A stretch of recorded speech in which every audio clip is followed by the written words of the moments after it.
So, guys, there's a lot, a lot of this going on inside this junior pop. My people, it's not just junior pop. Oh. A lot of people they go through a lot inside the Nollywood industry, guys. People are going through a lot inside the Nollywood industry. I must tell you, people are suffering. People are going through a lot in this Nollywood industry. There's a lot happening. Say this junior pop by. He revealed a lot of secrets. He revealed a lot of secrets, guys. I must tell you. He revealed a lot of secrets, like things will happen for inside Nollywood. Those of them with a sick, I made to understand they don't have money. I feel sorry. I feel sorry. My heart broke for everybody. This junior pop by I review a lot of things to me. I now focus inside Nollywood industry and I see what they are passing through. I feel so sorry for them. The job is not easy. Their mental health, they are not being paid. There's no insurance where you are sick. Oh my God, there's a lot. There's a lot going on. The music industry is dark. The Nollywood industry is dark. When I mean dark, guys. Anyway, I will leave with them. Make watch this video. Junior Pope fights if it's true. Because the rumor out there, they say that by the and that is not ordinary. Their shot is not ordinary. It's not ordinary. It's not ordinary. It's not ordinary. The guy was spied. The guy was spied. The guy was spied. That's what we keep on hearing. But make una share this video with us, please. Share this video, and leave your own comment at the comment section. There's a lot to watch from this video. Make sure you share this video. Thank you. Infractions, very litigable infractions here, and a life has been lost. So when would your association be suing, and probably be suing, the Producers Association too, for not reining in their producer in this case? Because I hear a lot of talk, and I'm taking at sea as regards the level of negligence that goes on in this country. So we are now saying as an afterthought that hang on a minute. We're saying as an afterthought that, if they provided a dirty jacket or stuff, the actor will have declined and all of that. Whose responsibility was there to ensure that if every security or safety measure was not put in place, the boat doesn't move in the first place? Doesn't that fall on the producer? And that's what I'm saying. Where are the litigations going to go? Because I don't think if you guys don't sue each other, this will happen again. If there are no damages paid and people go to jail over this matter, this will happen again. So when are you guys suing?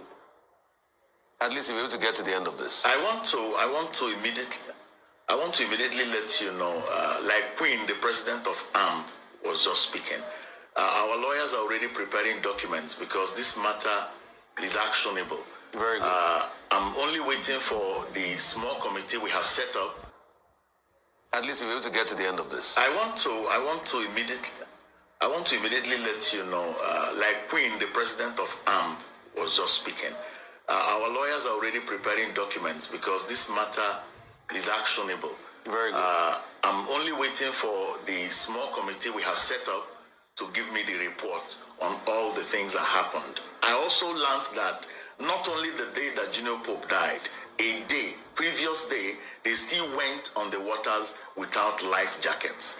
At least the video that Junior Pope showed everybody on Instagram the previous day, people on that boat wearing life jackets. So I'm waiting for this report, and as soon as I get a report now, our lawyers, the Association of Movie Producers, we hear from our lawyers. The Adam Maluk production will also hear from our lawyers. The other day we had an actor who almost died on set because the producer hired a driver who doesn't have driver's license, who doesn't know how to drive. And while he was reversing, he hit the actor, Emmanuel Ayalogu. It was the guild that took him for treatment, hospital and everything. We spent millions of naira to get him back on track. And the producer was still saying the same thing, that please, this is not a profession for brothers or sisters. It's a business profession. If you're a producer, be a producer, put money down, make your film. If you hire an actor, pay him. and he will act. It's not, I beg, do this for me, there's no money. So don't worry about that. We are on top of it. But no help. I call you, government and the governor of River State to come and help me. As I don't hear nowhere, now that my son will they treat me. Now, no way to treat, no way to help for the family. Anyhow, try to come up and visit the family and see what we will do to carry my son back. Because the landlady, they come, you said the spirit, the store for Asaba. Okay, wait, the landlady, they call you for Asaba. Yes. So the spirits, they worry them. Yes. Jesus Christ. So, not gonna help me. Not gonna help me. If I know see my, not gonna help me. Government, not gonna help me.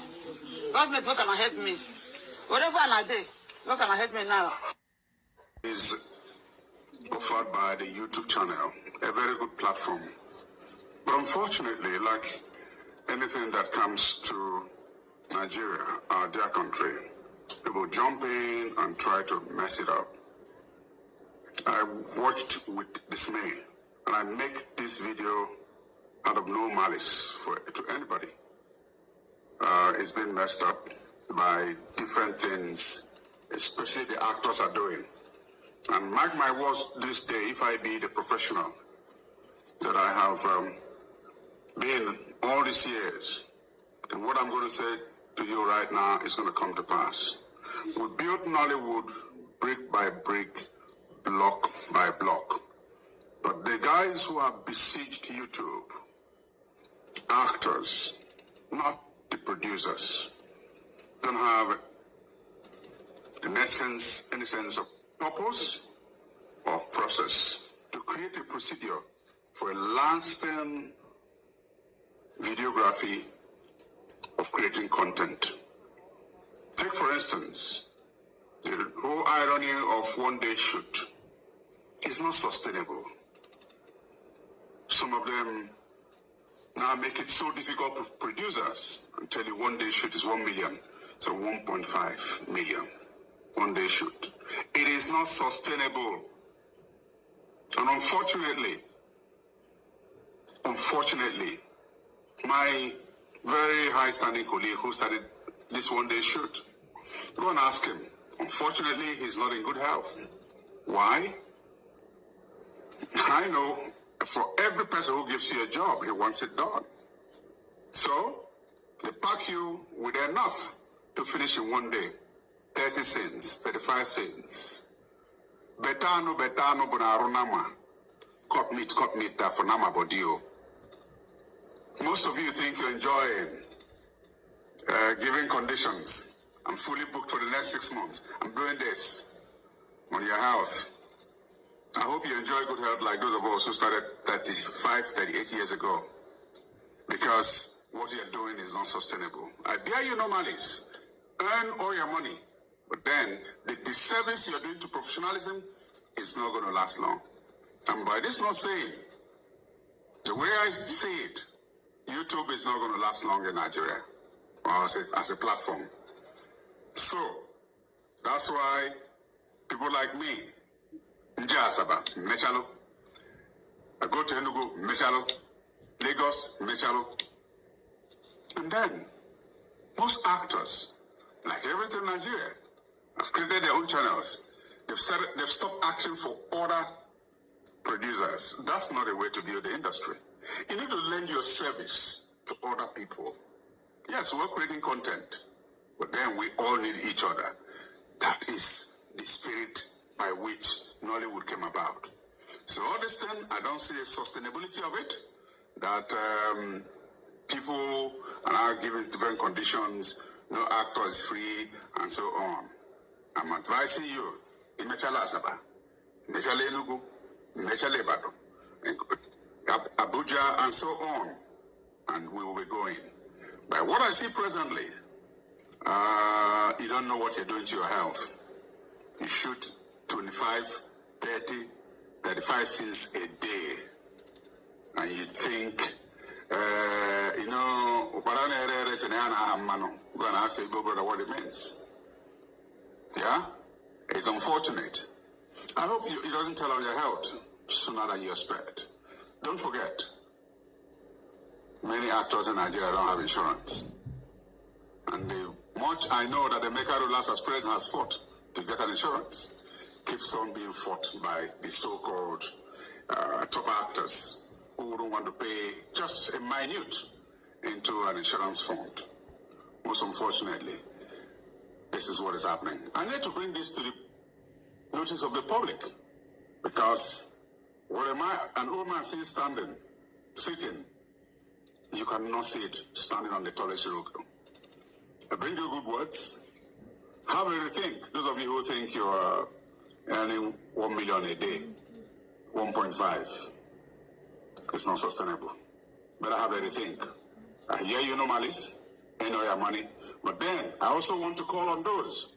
Let's have, there are people in class who were in secondary school or primary school. I'm telling my friend Bala Ahmed was in the UK at the time, and the people in the house called him to say, we've been knocking on his door since morning and we've not been receiving any response. So he called another colleague, Benedict Johnson, who rushed to the house, and I was there on the floor, incoherent. I couldn't even stand, because when he raised me, I slumped again, and he had to call another colleague, whom we call La Vista. So the two of them lifted me on their shoulders from the second floor to the ground floor, and took me to the National Hospital, and then notified my friend Bala Ahmed that they had taken me to the National Hospital.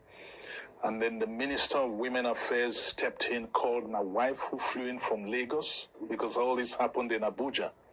Flew in from Lagos on the 29th of December. Now, met me in the hospital, and on the 1st of January, the first surgery was carried out on me.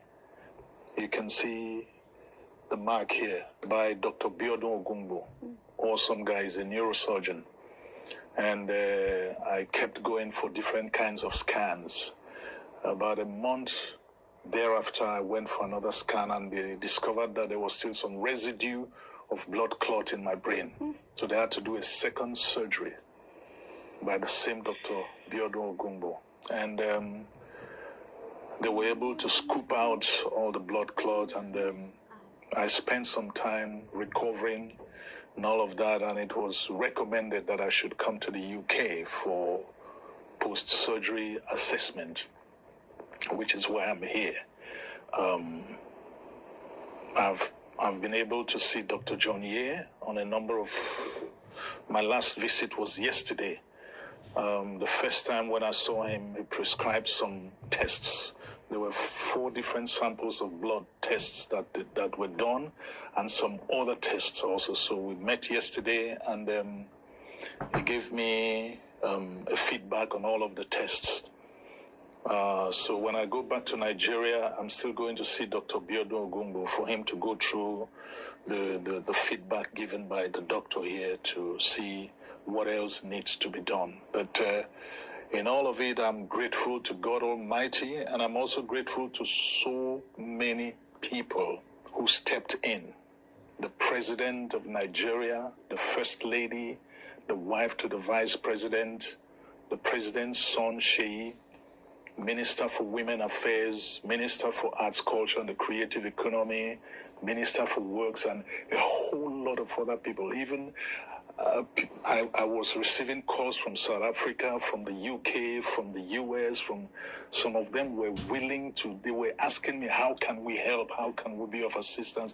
So it was overwhelming the way people responded to the whole thing. And I'm alive today by God's exceeding grace and mercy through the people he used to be of assistance to me.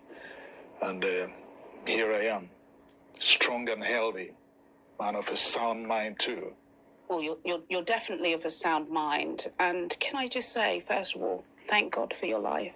Thank you. I'm so glad, and I think I speak on behalf of millions of Nigerians, not just Nigerians, because it's not just Nigerians who watch some of these, keyboard warriors to court over some false accusations. Have you decided to go down that path? No, I don't want to waste my time accosting anybody for that lie. I'll just let it go because I have more important things to do with my life and my time. The Actors Guild of Nigeria has been very proactive in the whole thing. The president visited me in the hospital and visited me at home, even as I was convalescing. And he was the one... Sincere. It was sincere. Yes, it was sincere. It was the one who came out to rebut, to put up a rebuttal of that fake news. And so you do believe there is support? So you wouldn't agree with what the masses are saying, which is that why is the Nollywood industry, the titans of the industry, why are they not looking after their veterans? Who is going to look after who? First of all, the president of the Actors Guild himself is an actor. So who is going to look after who? It's just an association that listens to, that tries to take care of the well-being of its members. And when things like this happen, they try to garner some support from the society for the actors, because even the Actors Guild itself doesn't have its own money. People don't even pay their annual dues. So where would the Actors Guild get money to take care of any member who is passing through one discomfiture or another? So the only thing they can do is to appeal to members of the society. And that's what is happening right now. Absolutely. And the nature of our work is such that we sometimes don't take care of our health. Gosh, yes, of course. It's taking care of your health. And I suppose the bigger discussion is about education, isn't it? And, when people are coming into certain industries, especially, short-lived industries. Thank God you're a veteran. You've had a 3-decade career. There are some that are one-hit wonders, and they've got to look after those funds when they come for rainy days like this. It's such a shame we don't have much time, but I've got to talk to you. I want to have your thoughts on your recovery process. What do we expect next for you? Are we going to see you on screen? Are you going to have cameras following you around whilst you recover? Because, reality television is a huge hit now. I think lots of people will be interested in seeing how you are recovering. Well, if there is one thing this situation has done for me, is to give me time to rest. I haven't been resting. My work taking me to different countries, has brought me here to London, to the US, to Canada, Congo, Ghana, Cameroon, Kenya, South Africa, Sierra Leone, Liberia. I can't remember all the countries. So my work as an actor has enabled me to meet people. And I am Pan-African in nature, because I believe that the industry in Africa should be one. So wherever I go, I preach this Pan-Africanism, that we need to practice in the industry. No barriers. Is that being received in Nigeria? Yeah. Good. It's been well received. It's been well received. I have directed movies in some of these countries. I've also starred in movies in some of these countries. Will we get more of that, or is it now resting time for you? Yes, my rest will soon be over when I go back to Nigeria, because I have been approached already. There are some producers who say they can't wait for me to come back because we have work to do. Yeah. How do you feel about that? I feel great. Yeah. I feel good that I am still sought after. After 30 plus years in the industry, as you grow older, there are still roles for you to play. What is your role now? I'm like a father figure. We see people like in Hollywood, we see people like Morgan Freeman still working. Morgan Freeman is in his 80s. Before the surgery, immediately before the surgery, I couldn't recognize people. Yeah. That was one of the symptoms? Yes. Some of the people who came to the hospital to see me, I didn't even know that even though they came and we were talking, but I couldn't remember them. It was my wife who told me that this person came, this person came, this person came. But immediately after the surgery, when they brought me out, the first question I asked was, what day are we today? And my wife said, New Year Day, and I started wishing everybody Happy New Year. And so she said that's when she knew that you're back. That's right. You know, but of course I needed some time to recover because there were stitches. There were stitches done all around here with bandages and stuff like that. So it took me quite a while to recover. But I was feeling all right. My memory was back. I could recognize. What about spiritually? Spirit life? Are you still the same? I am still the same. I have a close relationship with God. You always have. So before I go to sleep, as soon as I wake up from sleep, my first communication is with the Almighty. It was just great. So he got all the first-hand information about me and all of that. And I came with all the CDs of the scans that were done in Nigeria. He was able to